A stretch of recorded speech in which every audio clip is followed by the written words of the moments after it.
जय गुरुदेवाय नमः। जय राधे श्याम की। आज हम आपको सुख सागर से 9वें स्कंद का 14वां अध्याय सुनाएंगे। महाराज पुरुरवा और उर्वशी सुदेव जी ने कहा, हे राजन, अब जिस वंश में पुरुरवा आदि राजाओं की उत्पत्ति हुई है, उस सोम वंश को मुझसे सुनो। नारायण की नाभि से निकले हुए कमल से ब्रह्मा जी और ब्रह्मा जी से उनके गुण, कर्म और स्वभाव के अनुकूल ही उनका अत्रि नाम का बेटा हुआ। उनकी आंखों में आनंद के आंसुओं से अमृत में चंद्रमा उत्पन्न हुआ। उस चंद्रमा ने तीनों लोक विजय और राजस्व यज्ञ द्वारा भगवान का पूजन किया और घमंड में आकर देवगुरु बृहस्पति की तारा नाम की स्त्री को जबरदस्ती छीन लिया। बृहस्पति ने अपनी स्त्री को फेर देने के लिए बारंबार उससे प्रार्थना की, किंतु चंद्रमा ने नहीं लौटाया।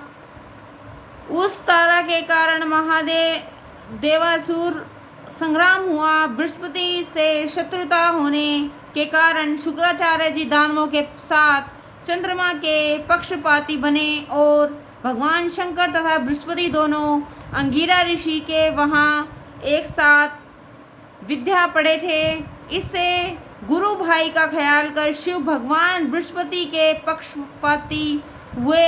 इंद्र भी देवताओं के साथ गुरु बृहस्पति की ओर खड़ा हुआ। यों तारा के पीछे देव और दानवों की घोर हानि हुई।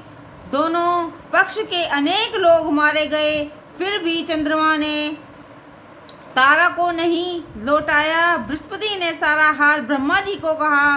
ब्रह्मा जी ने चंद्रमा को डांटकर बृहस्पति को उनकी स्त्री दिलवा दी। बृहस्पति ने तारा को गर्वाणी देख उससे कहा, अरे तू मेरी स्त्री है और तेरे पेट में बैरी का गर्भ है। अस्तु, जा तू पवित्रता और वैरी ने तेरे साथ जबरदस्ती की है और तू अभी अपने पति व्रत धर्म के प्रभाव से इस गर्भ को गिरा दे। ऐसा करने पर मैं तुझे शाप देकर भस्म नहीं करूंगा, वरना तुझ में संतान पैदा करूंगा। यह सुन उस तारा ने लजाकर गर्भ को गिरा दिया। उस सोने से चमकते हुए बालक को देखकर ही बृहस्पति और चंद्रमा दोनों ने उसे लेने की इच्छा और मेरा मेरा कहकर दोनों झगड़ने लगे। जब यह झगड़ा बहुत बड़ा और इसे देव और ऋषियों ने सुना तो वे आकर तारा से पूछने लगे कि यह बालक किसका है। तारा लजाकर चुप रही और उन्हें कुछ भी उत्तर न दिया। तो क्रोध से भरकर वह बालक की माता तारा से कहने लगा कि अरे अनाचरणी, बोलती क्यों नहीं, लज्जा क्यों कर रही है? तू अपना कुकर मुझसे जल्द कह। बालक के ऐसा कहने पर भी जब वह न बोली, तब ब्रह्मा जी ने उसे अलग बुलाकर धीरे से पूछा। तब उसने धीरे से उत्तर दिया कि यह चंद्रमा से उत्पन्न हुआ पुत्र है। ब्रह्मा जी ने उस बालक को चंद्रमा को दिला दिया और उन्होंने ही उसका नाम बुध रखा, क्योंकि उस बुद्धिमान बेटे से चंद्रमा को बड़ा आनंद मिला और वह बड़ा बुद्धिमान था। तब उस बुध से इला नाम की एक कन्या उत्पन्न हुई, जिसने पुरुरवा नाम का बालक उत्पन्न किया। यह पहले भी कहा जा चुका है कि उसके रूप गुण का बखान इंद्र की सभा में नारद जी ने भी किया था, जिसे सुनकर उर्वशी अप्सरा काम की पीड़ा से व्याकुल हो उस पुरुरवा के पास आई। उसे कामदेव के समान सुंदर और पुरुषों में रत्न के समान देख सम्मुख खड़ी हो गई। राजा पुरुरवा उस उर्वशी अप्सरा को देख मारे हर्ष के खिल गया और उसमें बोला, अरे सुंदरी, यहाँ तेरा आना बड़ा उत्तम हुआ। तू आ और यहाँ बैठकर मुझसे कहो कि मैं तेरा क्या सत्कार करूं। अरे सुंदरी, तू मेरे साथ भोग विलास कर, मेरा तेरा सुख भोग वर्षों बना रहे, ऐसा उपाय कर। उर्वशी बोली, हे राजन, तुझसा पुरुष पाकर कौन अभागिनी स्त्री का मन भोग करने को न चाहेगा। तुझे देखकर वह कौन सी स्त्री है जो विवेक धीरज आदि छोड़कर तुझसे रमण ना करेगी। हे राजन, इन दोनों मेढ़ों को मैं बेटे की तरह पाली हूँ, इसलिए तू इनकी रक्षा कर। जब तक तू इनकी रक्षा करता रहेगा तब तक मैं तेरे साथ रमण करूँगी, नहीं तो छोड़कर चली जाऊँगी। हे राजन, मैं देवांगना हूँ, देवता अमृत खाते हैं किंतु मनुष्य लोक में घृत की ही अमृत है, इस कारण मैं यहाँ घी का भी ही भोजन करूँगी, अन्न नहीं छूने की। और मैथुन के अतिरिक्त और किसी समय में तुझे नंगा नहीं देखूंगी। यदि मैं तुम्हें अब कभी नंग देखूं तो छोड़कर भाग जाऊंगी। ऐसा उस उर्वशी का प्रण सुनकर उस पुररवा ने उसकी सब बातें मान ली और उसमें बोला, मनुष्य लोग को मोहनावली, तेरी मोहिनी सूरत अनोखी है, अपने पाप आई हुई तुझ देवांगना को भला कौन दुर्भागी है जो न भोगे।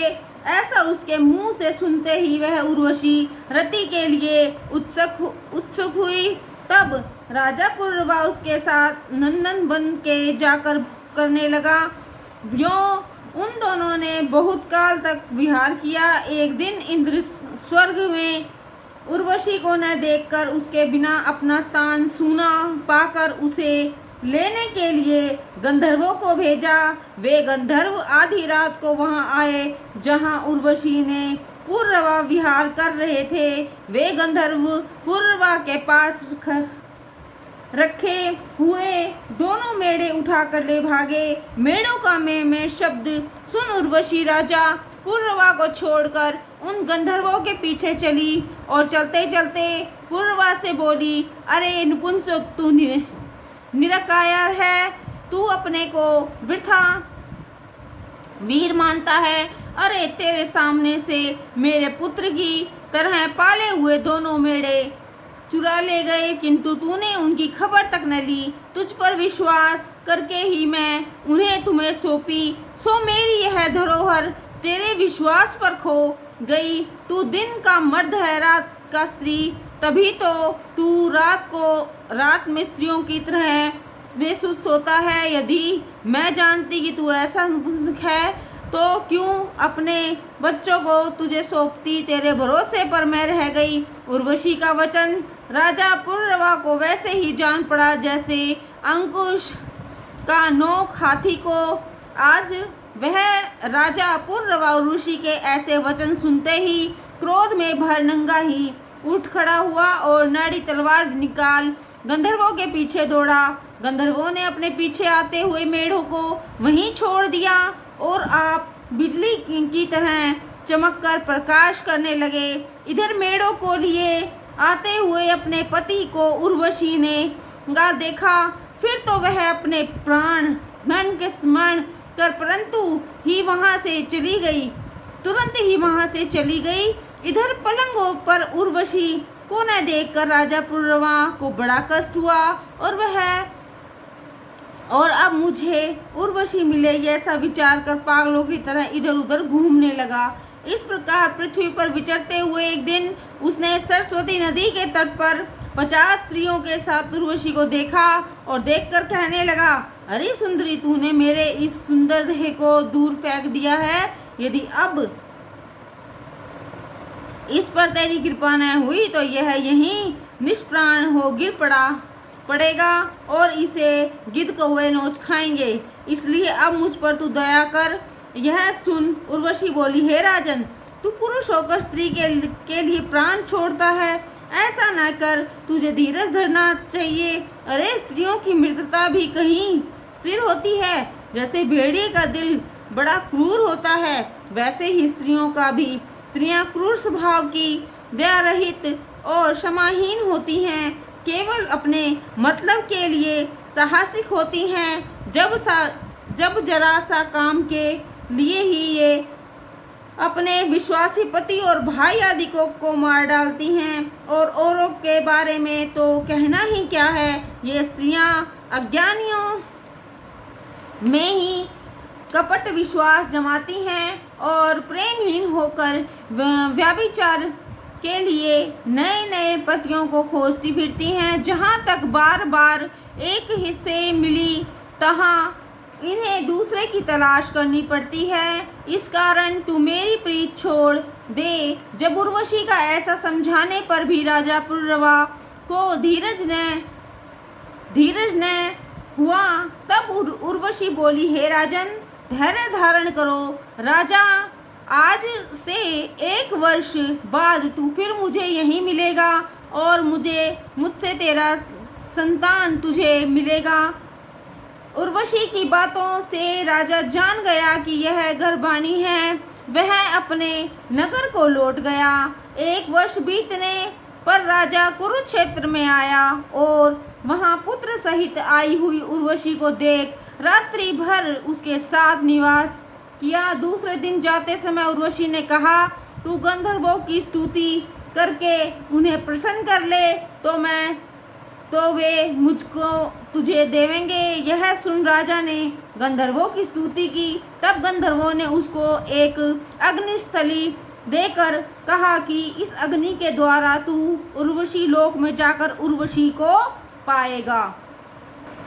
राजा उस अग्निस्थली को ही उर्वशी मानकर उसे हर समय छाती से लगाए हुए डोलता फिरता था। किंतु जब उसे यह ज्ञान हुआ कि यह उर्वशी नहीं अग्निस्थली है, तो वह फेंक कर घर चला आया और घर आकर नित्य उसी उर्वशी का ध्यान करता रहा। उसी समय मंत्रों के कर्म बतलाने वाले 3 वेद प्रकट हुए।